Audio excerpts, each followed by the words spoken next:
आज की कहानी का शीर्षक है वृक्ष का संदेश। एक समय की बात है, एक छोटे से गांव में एक विशाल वट वृक्ष खड़ा था।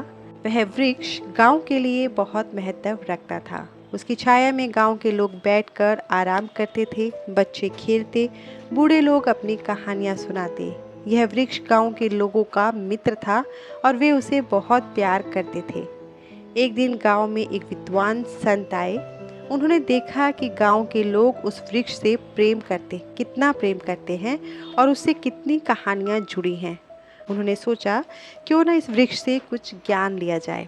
संत ने वृक्ष के नीचे ध्यान लगाया और वृक्ष से पूछा, ओ महान वृक्ष, तुम्हारी इतनी आयु है, तुमने समय के कितने उतार चढ़ाव देखे हैं, कृपया हमें अपने अनुभवों से कुछ सिखाओ।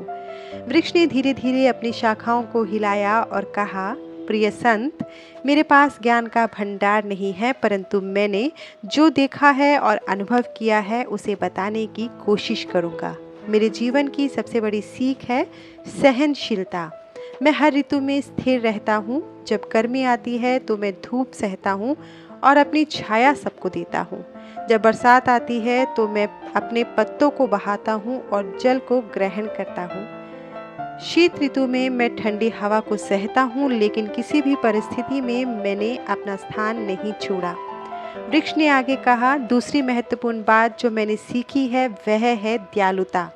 मेरी शाखाएं फल देती हैं, पत्तियां छाया देती हैं और मेरी जड़ें जल का संरक्षण करती हैं। मैं बिना किसी भेदभाव के सबको अपनी सेवाएं देता हूँ। यदि मनुष्य भी इसी प्रकार बिना किसी अपेक्षा के दूसरों की सेवा करे तो समाज में प्रेम और सौहार्द का वातावरण बनेगा।